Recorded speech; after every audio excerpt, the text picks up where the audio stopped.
एके दिवशी अकबर बादशहा सर्वांच्या आधी दरबारामध्ये पोहोचला आणि मागून येणाऱ्या सर्व मंत्र्यांना विचारू लागला की आग्रामध्ये एकूण किती कावडे आहेत. हे ऐकून सर्व मंत्री शांत झाले.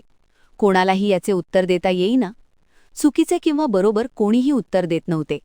आणि तेव्हा बिरबल दरबारामध्ये हजर होतो. अकबर त्यालाही हाच प्रश्न विचारतो. बिरबल पटकन बोलला, आग्र्यामध्ये एकूण 1500 कावळे आहेत.